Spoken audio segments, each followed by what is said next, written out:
ॐ भूर्भुवः स्वः तत्सवितुर्वरेण्यं भर्गो देवस्य धीमहि धियो यो न प्रचोदयात्.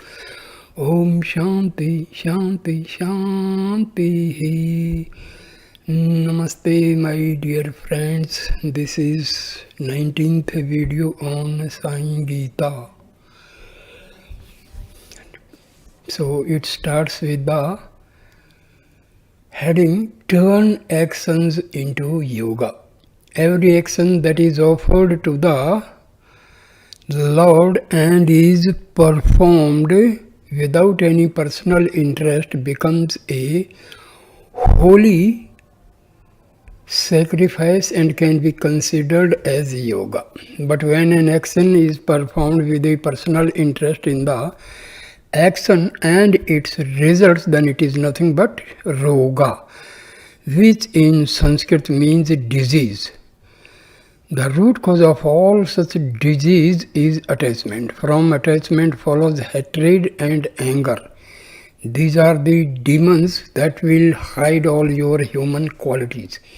It is the same for everyone. Once attachment and hatred begin to show themselves in you, they encourage all the demonic tendencies and you forget your true human nature. Therefore, Krishna commanded Arjuna, perform your actions free from all attachments. Be impersonal. When you perform actions without having any personal interest, the fruit of these actions will not touch you. That is how I rule over all the three worlds. Can you not rule over even one little body that way? Develop the firm faith that when you remain disinterested in the rewards, you will be able to achieve many great tasks. But when you have attachment to the result of a task, you will be subject to disappointment. If you get the fruits you expected, you will be overjoyed. If you do not succeed, you will be worried. Try to control this sense of dejection and elation. Become truly wise. Do not allow yourself to be subjected to these wavering feelings of elation and dejection.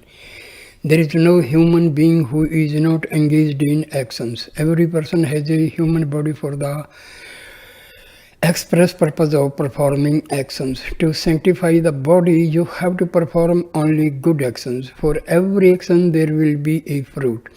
You should realize that the joy which you get in performing an action is much greater than the joy you get from the fruit of the action. For example, on an auspicious religious festival, a family may choose to be together throughout the night with other devotees, relatives and friends to sing the devotional songs. As long as they are engaged in their practice and involved in their ceremonies, they are unaware of any feeling of fatigue. Even if some of them were suffering from fever, they would not mind. They would be completely absorbed in the function. During that period, when they are immersed in their practice, no one feels tired. But when you visit this family soon after the function is over, you find them all looking rather weary. The joy of doing is greater than the joy of the rewards. You get joy while performing an action, but you do not experience joy to the same extent after the action is completed. You are simply deluded by the feeling that there is some joy in the fruit of the action, but truly speaking, there is no joy whatsoever in the fruit. The joy which you believe you get from the fruit is only a reflection. It is a shadow of the real joy. It is just a phantom joy. It is not the permanent joy that you are seeking. When the actions themselves are temporary and transient, how can the fruits derived from them be anything more than fleeting shadows? Perhaps you feel that by performing acts of charity or by doing good, involving yourself in good causes, participating in auspicious events or by engaging in various acts of personal sacrifice, you will earn heavenly rewards. However, Krishna declared that heaven is only temporary. He said, Arjuna, there is something which is far greater than heaven. Of course, you should always be good. I am not saying that you should stop performing good deeds, sacrifices, austerities, religious rituals, and the like.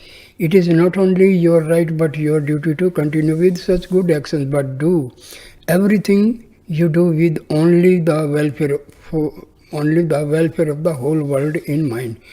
Do not act with any selfish motive. Perform every action selflessly, disinterestedly, concerned only with the peace, welfare, and prosperity of all living beings everywhere. Do not be concerned with reaching heaven. Set your sight on a much higher goal beyond heaven. Heaven will last only as long as the merits of your actions last. Once these merits are exhausted, you will have to come back to earth. Therefore, give up your longing for heaven, which is temporary and impermanent. Cultivate nearness and dearness to the Lord. Become merged in Him. That's what is truly important. The principle of divinity is greater than heaven. When you understand the secret of actions and perform all your actions from the proper perspective, you will be able to acquire the divinity itself. The Gita brings the highest wisdom into daily life. The Gita has not asked you to renounce all worldly activities and become a sannyasi, a wandering mendicant. Some people are under the impression that the Gita should not be taught to children, for the youngsters might get a notion to renounce the world and go to the forest. Many people suffer from such wrong impressions. But consider the great number of people who have been teaching the Gita. Are they all sannyasis? Have they renounced all the things of the world? Did Arjuna, who heard the Gita directly from Krishna, become a sannyasi? The inner significance of the Gita has to be understood in the context of human nature as it is expressed in the world, in the everyday activities of people.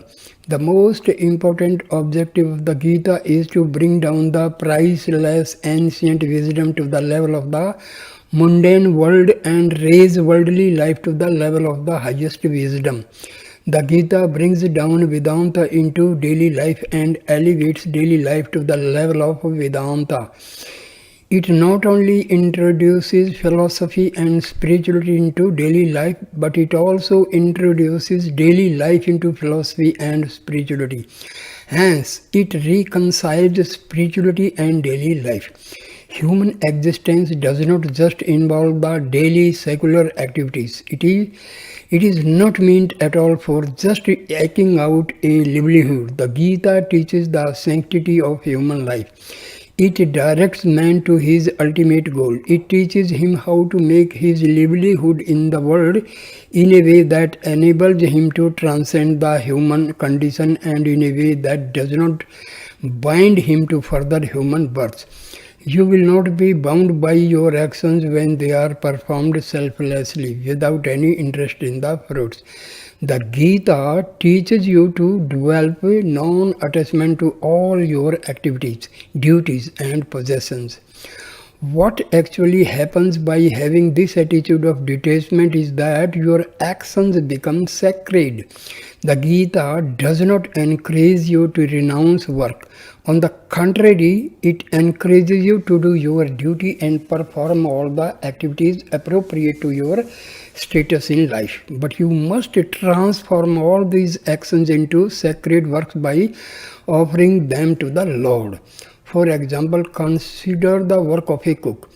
Cooks perform their duties properly and do their job well when they keep their mind on the cooking. If instead they do everything keeping only the wages in view, then they will not have much interest in their work and the cooking will not be good. Cooking should be performed with a sense of love and absorption in the work and with the welfare of all in mind, without concern for the monetary rewards. Then it becomes a sacred and pure service that nourishes and sanctifies. In the same way, when you perform your assigned duties, whatever they are, with full concentration on the work, offering it to the divinity, and without any personal interest in the fruit, then your actions become sacred and grand. With this feeling of disinterestedness in the fruits, your work becomes steady and you will also progress steadily forward towards your goal. But when you have a personal interest in the work that you are performing, there will be ups and downs. Fickleness will develop and your desires will quickly grow. Krishna held out King Janaka as an ideal person because he ruled his kingdom with this sense of detachment and thereby attained perfection. There are some people who have only outward vision. There are others who have developed inward vision. Outward vision sees only the illusory world outside. Inward vision transforms the mind and fills the heart with sacred feelings.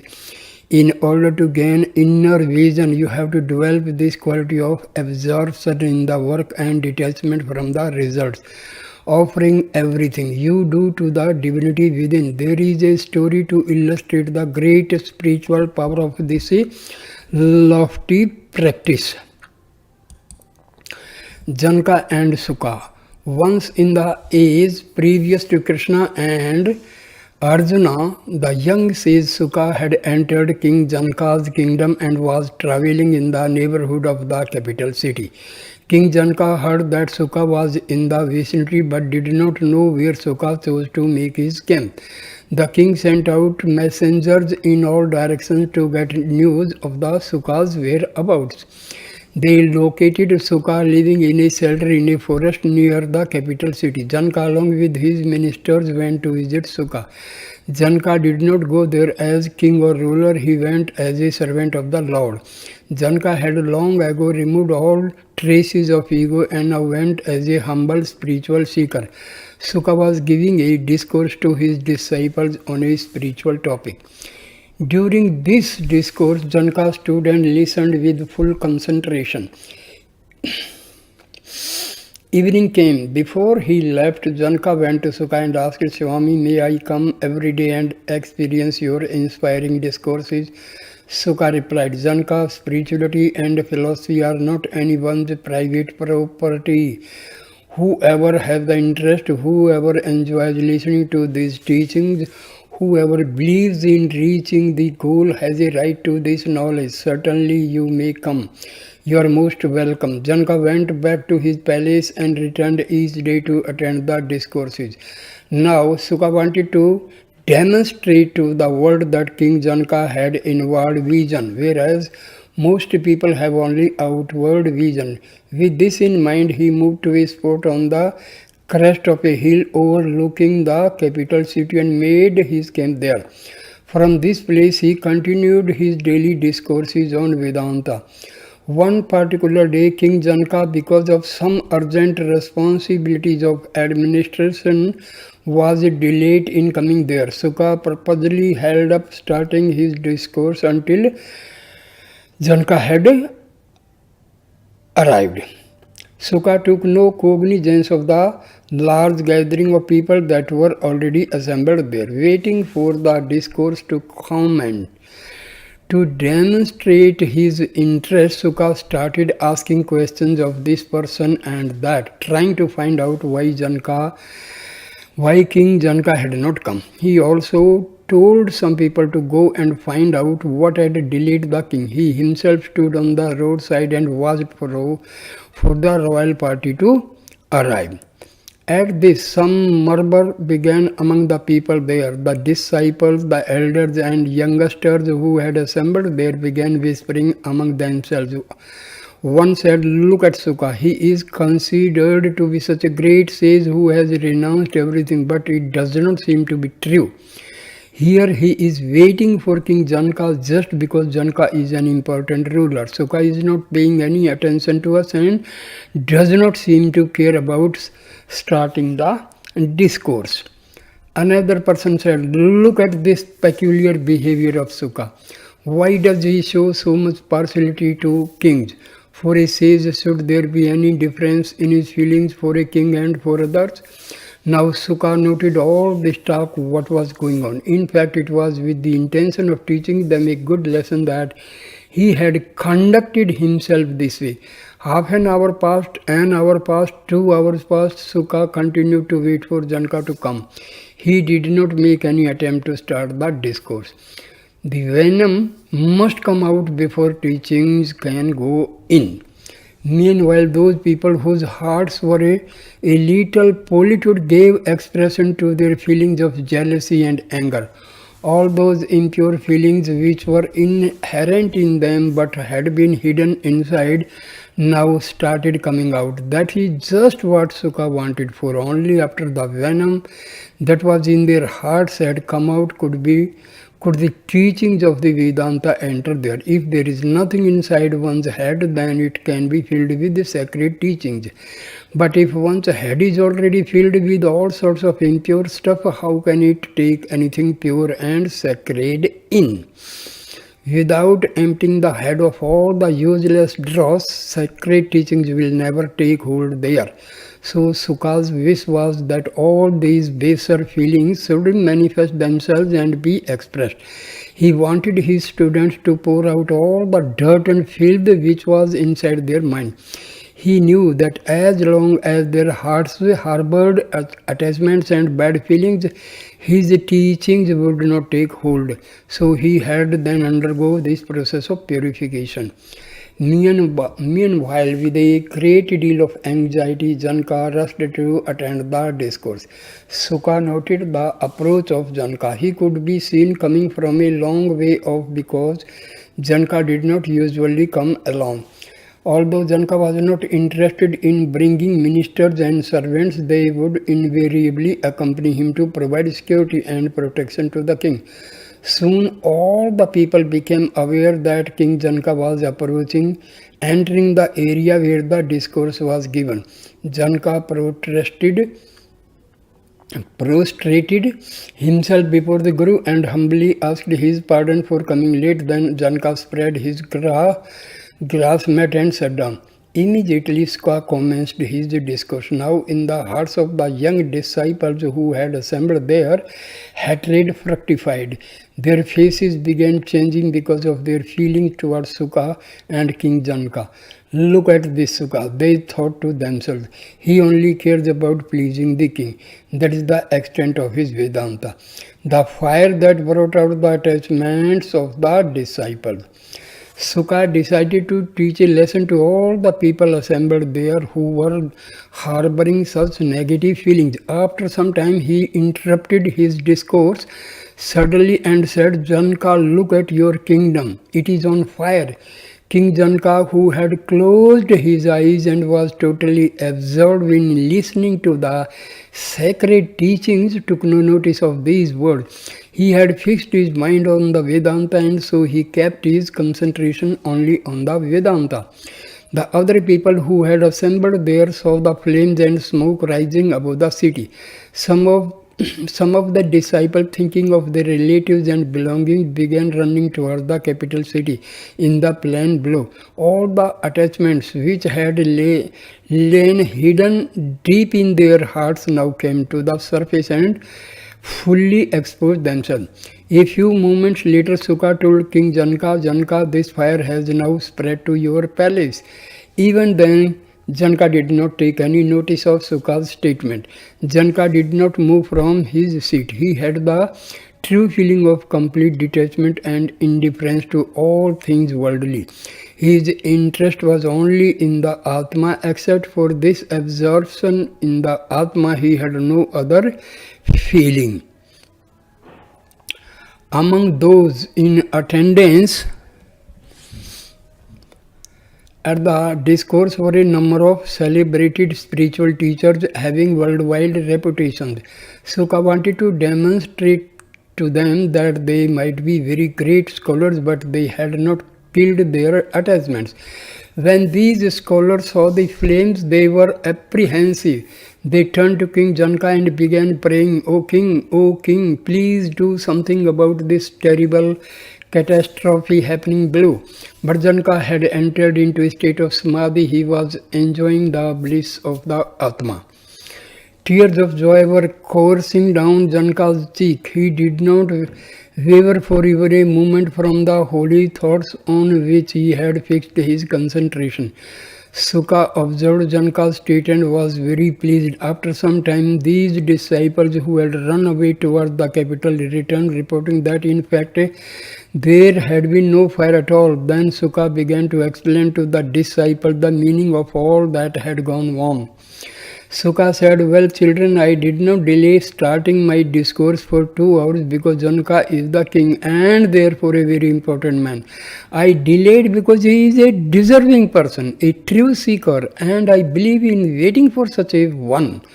Because he has purged himself of ego and pride, because he has true humility, dedication and detachment, he has the authority to hold up the discourse. You listen, but you do not hear what is said or put it into practice. Therefore, you have no such authority. Instead of teaching hundreds of people who have made no effort in applying these teachings to their daily lives, I can teach at least one person who truly has a right to being taught because he has integrated these sacred precepts into his very life. What is the use of teaching people full of attachment and egoism? It is something like throwing a stone into water. For any number of years, the stone may lie in the water, but it will not absorb even a drop of water. Even if I can get just one person like Janka, it is sufficient for me to go on. Why have useless shining stones in great numbers? If there is at least one gem which is truly valuable, that is enough. Why have 10 acres of barren land if you can have even a small plot that is fertile and abundant in its yield? If one king like Janka can become sacred, then he can transform his entire kingdom and turn it into a sacred realm that will be an example to the whole world. Sukha's intent was to make Janka a sacred king and at the same time to teach a valuable lesson to the conceited disciples who had gathered around him. Through Arjuna, Krishna taught the whole world. Krishna had a similar intent when he taught the Gita to Arjuna. Arjuna was also a sacred person and he had qualified himself for the teachings by his character and his high ideals. Arjuna had control of the senses. He had won a great deal of spiritual power from the penance he had performed. He had to a large extent suppressed his worldly attachment. He had a highly developed intellect and had become skilled in many arts, and he had surrendered himself to Krishna in true humility. Krishna decided that Arjuna was ready for the highest wisdom and resolved to turn him into a truly wise being with the intention that if Arjuna could be corrected, the whole world would benefit thereby. Krishna took great care to give these sacred teachings to Arjuna. Arjuna had both the capacity and the virtue to rise to great spiritual heights. That is the reason he had been given a number of titles. The Sanskrit word Arjuna means one who is pure. Another title Krishna gave Arjuna was the sacred hearted one. Another was the jewel of man. Arjuna was such a powerful person that he could, if he wanted to, undertake acts which would terrify the entire world. But Arjuna always acted purely in keeping with righteousness. He earned the right to use a powerful weapon which could not be wielded by any other living person of his day. Originally, this weapon belonged to Lord Shiva. This same fearsome weapon, which was originally with Shiva and then with King Janka in an earlier age in Krishna and Arjuna's time, became the Gandiva. Arjuna formidable bow. By earning the grace of Shiva, Arjuna was able to obtain this magnificent weapon. In every respect, Arjuna was an outstanding hero, and it was such a noble and righteous human being that Krishna chose to teach the Gita so that the entire world would benefit thereby.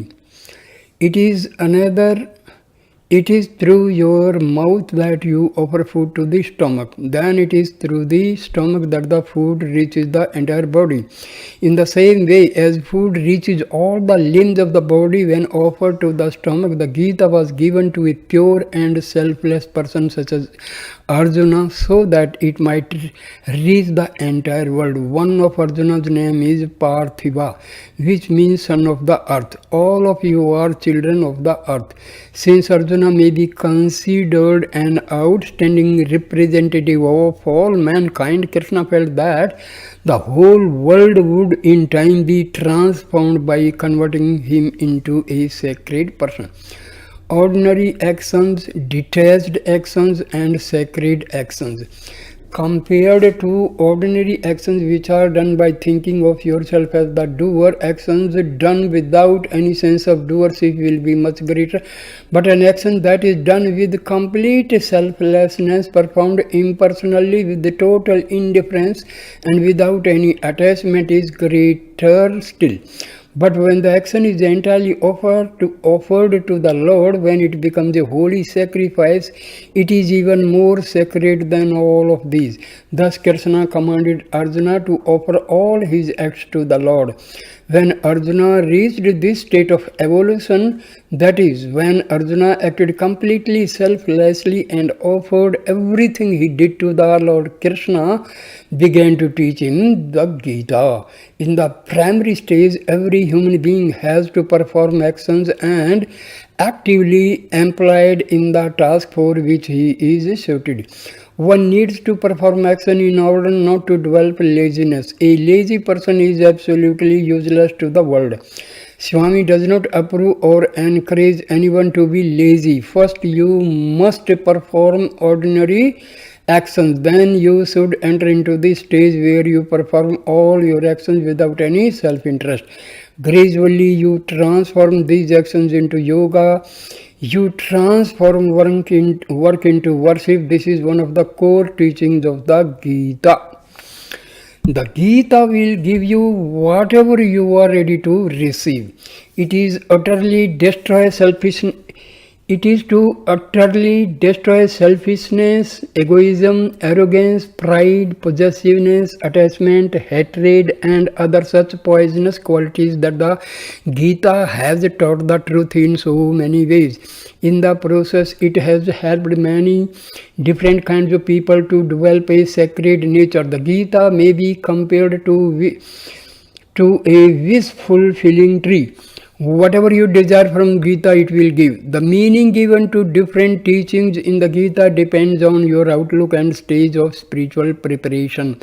No one can say that he knows the one correct meaning for a particular verse. No one has the authority to claim that theirs is the only meaning. The Gita teachings apply to every level of spiritual seeker. Therefore, the Gita may be described as the heart of the Vedanta. It is its very essence. The Gita is a treasure chest of gold. The Gita is a flower-strewn path. The Gita is the sport of all earnest seekers and aspirants. The Gita allows them to swim and survive in this sea of worldly life. The Gita helps them to traverse all the obstacles and reach their goal. A person who does not care for the Gita misses the very purpose of life. Whatever be your feelings, the meaning you will derive from the Gita will be commensurate to your level of spiritual development. For example, many of the devotees here will know the Sanskrit chant which is used as an incantation for invoking the blessings of the Lord. Its first line translates to the white-attired Lord. Lord Vishnu is this all-pervasive one. He is omnipresent. He is described as ash-colored. He is also described as having the color of the moon, being whitish, which is the same as saying that he has the color of ashes. He has also been described as having 4 hands and a most pleasing and sacred face, which does not exhibit any feeling of elation or dejection. This is the feeling of believers, and it is in this way that they pray to the Lord. But non-believers may use the very same words, although the image they describe with these words may be completely different. The Sanskrit word that starts this incantation also refers to the one who carries white clothes. In whatever situation you see this one, you find it does not exhibit any feelings. It is as-colored and it has four limbs. One can take these attributes, put them all together and say that these words describe a donkey. A donkey will be carrying white clothes from the washerman. It has four limbs, an as-colored body and a most patient face. It is not tied down to any place. You can find it roaming in the roads in front of the houses everywhere. This is the meaning given to these very same words by non-believers. So, whether it is the exalted Lord or a lowly ass depends on how you look at it. Whether you are a devotee or a non-believer, and whether you are interested in or oblivious to such spiritual expressions. In the same way, the Gita yields up different meanings to different types of people. Based upon the state of your feelings, each of you will get the meaning which is appropriate to the stage you have reached on, the spiritual path. So in this Gita is a great wish fulfilling tree. It is a celestial cow giving freely of its milk. You can take from it whatever meaning you like, whatever teaching you are ready to absorb. There is plenty of water in the ocean, but the amount of water you can take away from it depends upon the capacity of the vessel that you have brought to fill up. The water will be the same. The difference will only be in the size of the vessel. Likewise, there may be difference in your feelings, but the Gita is only one.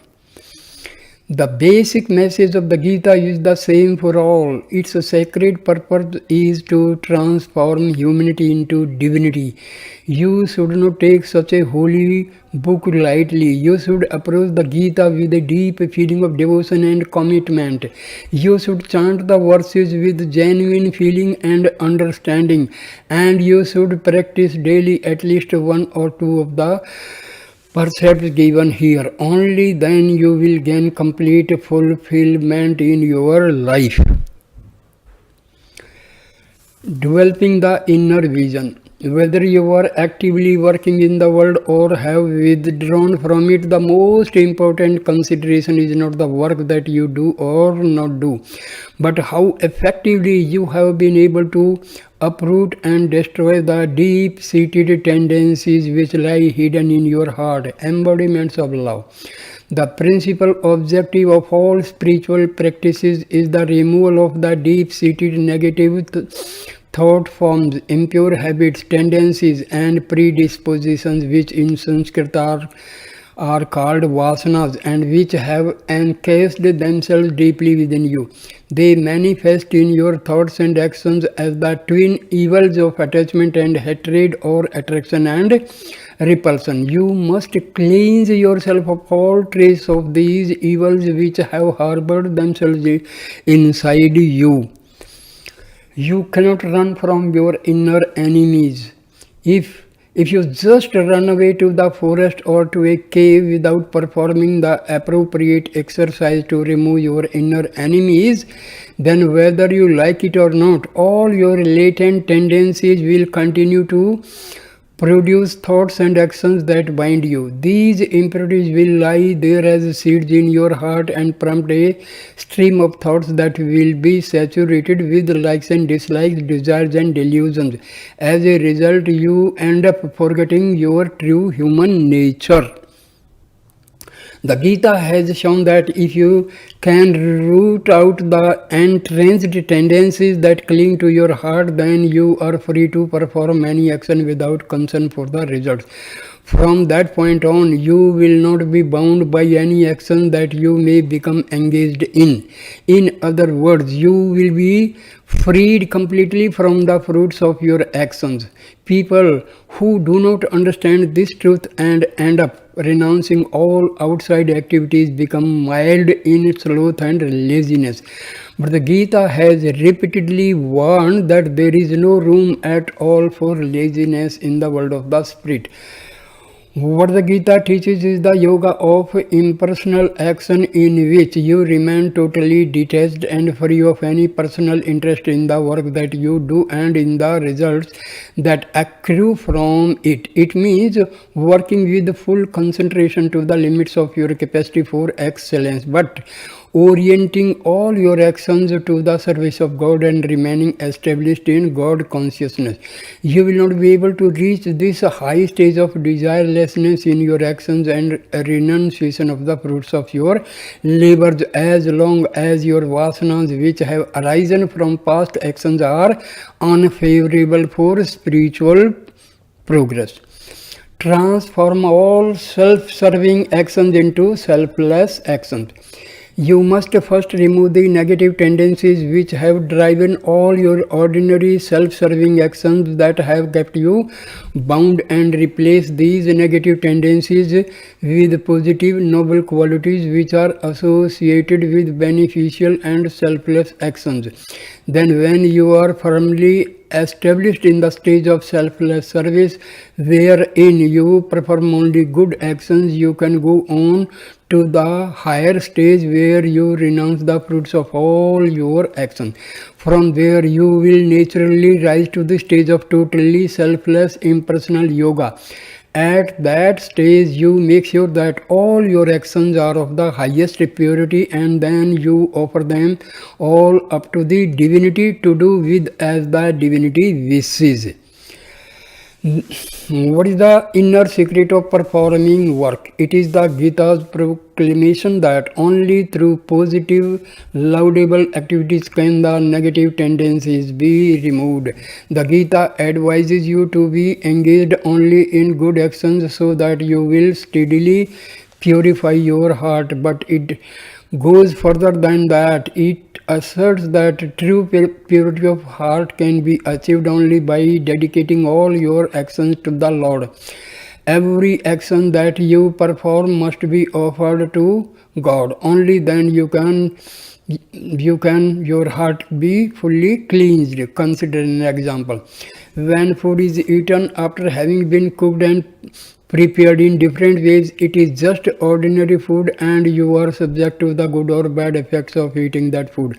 However, if special care is taken in the preparations of this food to make sure that it is pure and worthy of being offered to the divinity, and then before consuming it, it is offered with full heart to God, then it becomes consecrated food.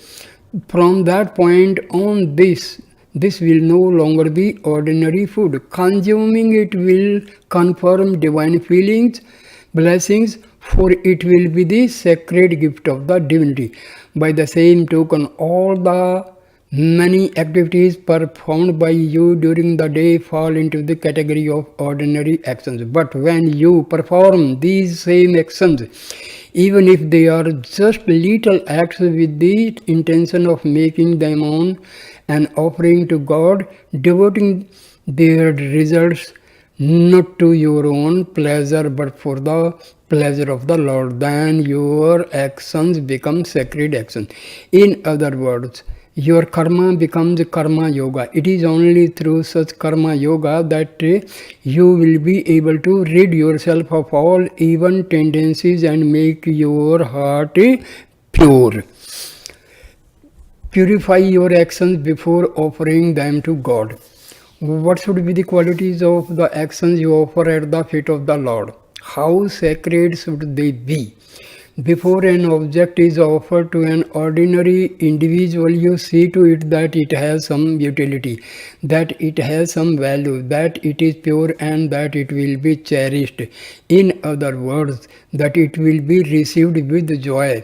That being the case in offering something to another individual, then how much more care should you take in making an offering to the Lord? How very pure and extremely fulfilling it must be. One must not offer all types of objects and all types of actions to the Lord. Before you offer anything to the Lord, you must first make it pure. You must make it sacred and great. Then it will be a fit offering for the Lord. For example, if you want to offer a rose to the Lord, you first select a beautiful fragrant bloom. Then you remove the insects from the flower. Next you remove the thorns and any imperfect leaves from the stem. And in a number of other ways you make your offering as beautiful, as pure as possible. Only then do you offer it to the Lord. Every action you perform should be like this flower which you offer to the Lord. Just as a fine fragrance is inherent in the flower you offer, so also your actions must be saturated with the fragrance of your love and sacredness. Just as the flower that you offer is beautiful and pure, so also your actions must be good and pure. Such is true karma yoga. The Gita prompts you to offer only such kinds of action to the Lord. You must be able to distinguish between wise action and unwise action, and for that you must understand the difference between wisdom and ignorance. You must develop your wisdom until it expands and merges with the cosmic wisdom, the divine wisdom. Anyone who wants to directly experience the Lord must develop this wisdom and along with it a number of important qualities. The characteristics of an enlightened being. These qualities of a person endowed with spiritual wisdom are patience, determination, purity of body and mind, selfless love, and ever-present awareness and yearning for the indwelling divinity, and the six qualities which are known as the spiritual treasures, namely control of the mind, control of the senses, renunciation of selfish desires, endurance, and indifference to all kinds of opposites such as pain and pleasure, and unshakable faith in the sacred teachings, and contentment derived from a steady, unwavering mind. Let us consider the first of these qualities, patience. Patience or forbearance is one of the most important characteristics that every person should practice and possess. Many kings have been destroyed because they abandoned this quality of patience. Even great sages have lost all their spiritual merit because they neglected this quality. Countless scholars have come to ruin because they overlooked this invaluable characteristic. Patience can be thought of as the most important shield and armor for facing the battle of life. You quickly lose all your human qualities if you lose patience. As you have already seen, the quality of patience is an extremely important sign of a great person. Without patience, it would not be possible to become an enlightened person, an enlightened being. A resolute nature, in other words, the quality of determination and being endowed with a firm resolve, is the precondition for developing patience. Now, a resolute nature should not be associated with stubborn foolishness. In matters relating to spirit, firmness and resolute nature refer to a mind that is free from delusion and unsteadiness. Whatever obstacle is encountered, whatever troubles and problems arise, with a resolute nature you will remain firmly committed to pursue the task which you have undertaken until you achieve your final goal. If you do not have this quality of determination, then patience will have no basis and cannot develop in strength. Patience and determination are twins. One cannot exist without the other. Without determination, patience cannot establish itself, and without patience, determination will degenerate into arrogance. Next, let us consider purity. Just as you undertake various actions to purify your body, so also you must undertake various good actions to purify your mind. Through these acts, you can remove the attachments and desires that you have polluted your mind with egoism. Only when these negative qualities are eliminated will you be able to achieve self-control. Just as a tortoise is free from loosen its limbs and come out of its shell, or to withdraw itself back into its shell, in the same way you should be able to control your senses and use them when you need them. The Gita has affirmed that these are also very important qualities of a wise person. So I end this video here. Thank you for watching and listening this video. Please like, comment and share the video and subscribe my channel. Thank you, my dear friends.